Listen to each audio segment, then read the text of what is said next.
Welcome back to another video, everyone. I hope you're doing well, and we are finally on Anime Vanguards for my monthly video on this game, because I just end up not making too much content on this game, even though I like it very much. But this update was the 9.0 or anniversary update, the long-awaited, the very delayed kind of, I get, yeah, it was delayed a while, okay? This took like almost 2 months, I think, to finally release. Like the thumbnail says, as much as I like this update, I feel like some issues, at least for me, are starting to really shine, or at least be more prominent than I feel like I've ever noticed. And a lot of these might be personal, just to put that out there first. Let's just hop right in. You know, I'll go over what I like and dislike as we go through the video, as usual. So before I go into every unit, at least a little bit, let's just go over the new dungeon game mode that was added, which is basically the main like content loop that you're going to probably go through during this update. And this is going to be the anniversary dungeon. Now there's going to be 9 acts in total, and acts 1 through 7 are going to be basically a trip down memory lane where you go through older stages that have progressively been added into the game. You can get some older rewards as you go on, just again kind of to bring back some nostalgia, which I think is a good concept. I have nothing wrong with this personally. And we eventually get up to act 8. I'm going to call it the standout stage. Also act 9 is very cool, but act 8 you're going to go into a map that is the old Anime Vanguards lobby. I forget exactly when they changed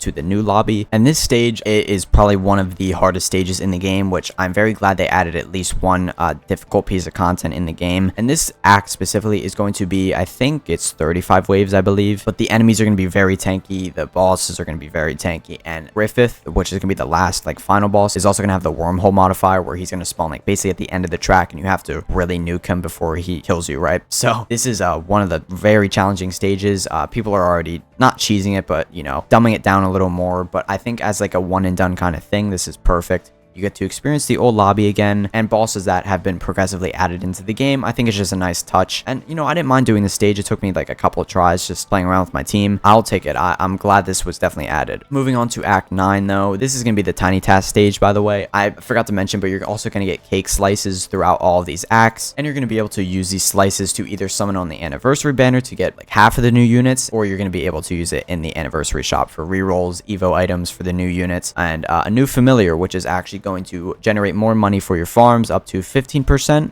If you corrupt it, 15% more yen generated, which is very cool. Just get that out of the way real quick. But this Act 9 stage is very unique, I would say, at least. You're going to go back to the old Planet Namek map. If you don't know, that stage, along with the Sand Village stage, was eventually revamped and remade, basically. So you're going to go back to this old release Planet Namek stage, which is very nostalgic, especially if you played that first tournament, where you would constantly place Killuas in the beginning and hope they stun the enemies. I'm sure some of you remember that. That's when I really wanted to grind tournaments. Now I have almost no interest in them, but I still had fun back then. Now this act is going to have 15 waves, but every wave is going to spawn a developer as one of the bosses. Some of them are going to have different modifiers, some shields, stuff like that. And then on the final stage, you're going to fight yourself, which, you know, it's a cool concept. It's a cool stage. I will give it that. You're going to be able to basically speedrun these stages because since all the enemies just consist of bosses, you're just, you know, you could speedrun as long as you kill them quick enough, right? So that's what people have been trying to do. I have seen some speedruns, which is cool. Tiny tasking this stage is pretty easy. I'm going to be real. This is where you're going to get basically all your currency for everything else in the game. And that's basically it with these dungeons.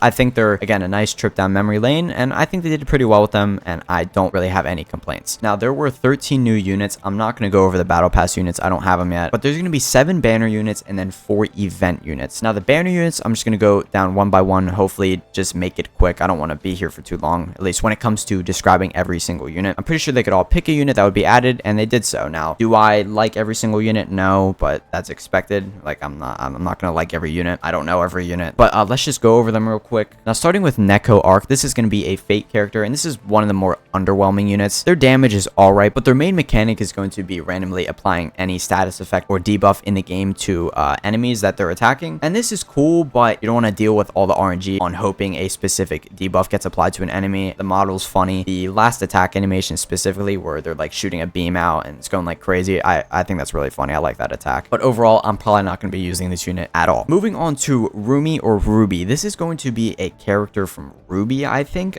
or it's like RWBY. I think this is like some YouTube series or like some animated series made by some creators on YouTube or something. I'm not sure exactly where this originates from. The only reason I know like the existence of this character in this like series is because of Konosu. If you know, you know. This unit, when I saw her in the trailer, I thought she had some of the coolest attack animations. I always like Scythe characters. I'm gonna be real. They're always sick. She has some very nice attack animations. She's gonna do decent damage, but she's only gonna use like 2 specific attacks unless there's 30 or more enemies in her range, and then she's gonna do a full AoE attack until that's not the case anymore, and she's not gonna follow up then. But she also buffs herself by hitting enemies, and this can stack up to 120% and won't get reset as long as you're hitting an enemy every 10 seconds. Pretty cool unit. Will I use her? Probably not. Now moving on to the Konosuba squad unit. This one of the cooler full-on characters in my opinion. I'm not a big Konosuba fan. Like I've watched like 1 or 2 episodes in the past, but I kind of dropped it. This is going to be, I think this is a 4-in-1 unit. You place in Kazuma and he's going to be slowing enemies, which is cool. But when you get up to the next attack, you're going to spawn in, I think it's Aqua, and she's going to buff your allies damage by 20%, and she's also going to cleanse status effects and debuffs with anybody in her range. When you get to attack 3, you're going to summon Darkness on the track, but she's going to be basically like Sung Jin-woo's tank, which is just going to sit there, keep regenerating HP, have pretty high HP, and just there to tank, like the name suggests. And she's going to respawn every 30 seconds if she happens to die. Final attack on upgrade 8 or whatever the final attack is, Megumin is going to spawn. Now she is going to give this overall unit an active ability, which is going to be her explosion attack, you know, the big fireball thing, whatever it is. This is going to do a lot of damage. I think it's like 1500% of the unit's damage, but you know, basically a big nuke. But after that, the unit itself is going to be inactive for 40 seconds. Do I see myself using this unit? Maybe more than the others, but probably not too much. But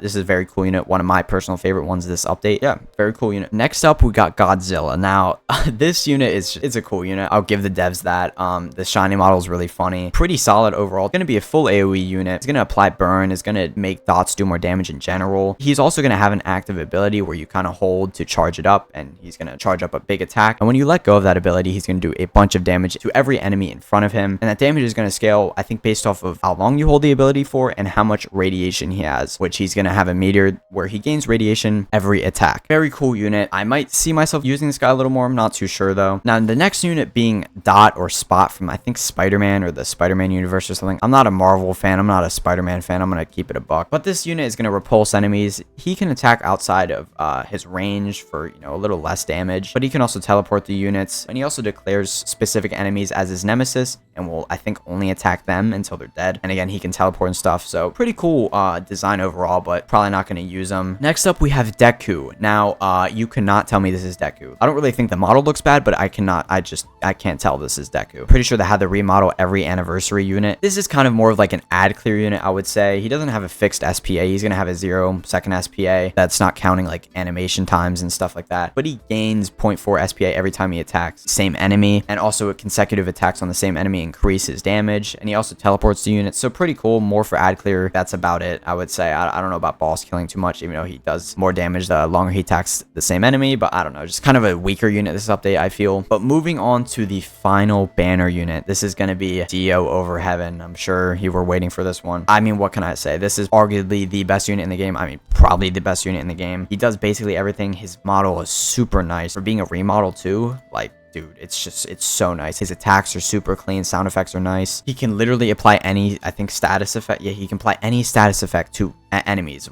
whenever he wants, as long as he's in his standless form. You know, I'm sure you guys know the power of that. With no like cooldown or anything like that, whenever he wants. Like, are you kidding? He just does so much damage. He can also spawn summons, which is strong in of itself. He has like a 60-second ability that can time stop enemies for, I think, 10 seconds in his stand form. Bro, this guy has everything. The only thing holding him back is his range, and I think that's what really balances him to make him not like insanely crazy, even though he is, again, probably the best unit in the game. His shiny's cool, but it's on the easier side to get, since it's either like a 20 or 40% chance to get. He has a pity of, I think, like 5,000 summons on the banner, which is a lot, but again, you're going to be macroing the Act 9 stage a lot, so it shouldn't take too long to get him. Really cool unit overall. I'm trying to roll Monarch on him right now.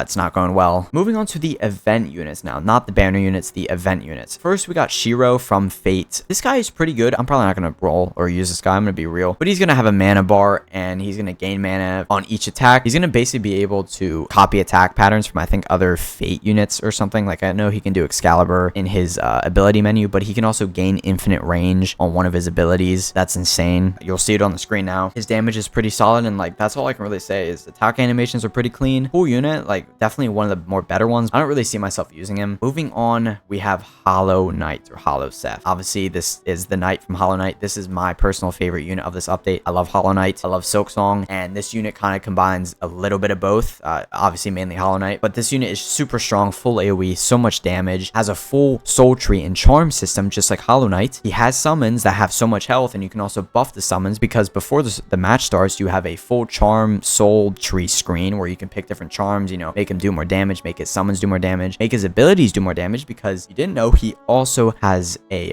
ability screen where you can choose different void attacks. You can give him Dream now for like one attack to empower his attack, and you can do a like void nuke basically where he turns into like the void form or whatever and like does a bunch of slashes. Even though this is like instant for the damage, it's still a cool animation. He does everything. Going back to the soul tree, there's like a little Easter egg where you can, it seems like you can over charm, basically meaning if you try to put on multiple charms, even though if you don't have enough notches for them, in actual Hollow Knight you can do this, but you'll just take more damage. You can put on more charms than you're supposed to, basically in simple terms. In this game, only the soul tree glows, but you can't actually over charm and like do more damage or something. It's a cool Easter egg, but can't do anything with it. I mean, what else do I have to say? This guy's probably the second best unit in the update. He's definitely like top 3 at least. I have Monarch on him. That's the only Monarch I have this update, unfortunately. I want to pity on him as well. I'm not happy with that. This is more of like a sentimental unit to me. Just I love Hollow Knight. It was cool seeing it added into this game. The cosmetic's funny. I don't think it's actually intended, but it's kind of like a tease pose. But this unit's just super solid and super fun to use. The only complaint I have is that if you're trying to use some of the avoid attacks in that ability screen,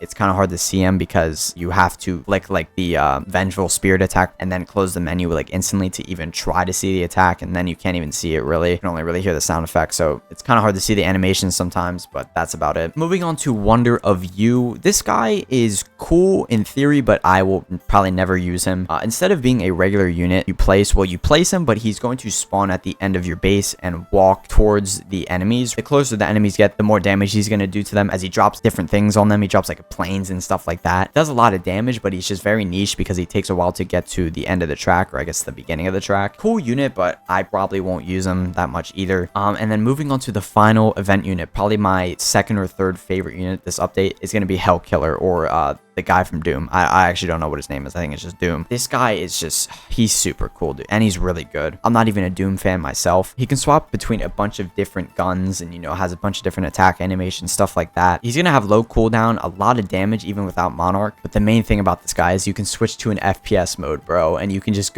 start killing enemies with his guns, and they switch constantly because, you know, when you kill enemies and stuff, it's just like you're playing Doom, bro. Like, I don't know what else to say. And even to quickly go over his like event quest, when it comes to Hollow Knight, you kind of just have to complete matches with him, then you complete everything you need for him. For Wonder of You, you just have to hit pity on a couple things. For Shiro, you have to just evolve some of the older Fate units, and you get his Evo and him as well. And then for the Doom guy, you basically need to kill demons inside of Griffith's domain, and this is just super cool because when you activate his domain, there's infinite enemies, right? So you're basically playing Doom, and especially when you go into that FPS mode inside of the Eclipse, bro, it's just, the only word to describe it is cinematic. I'm not gonna lie.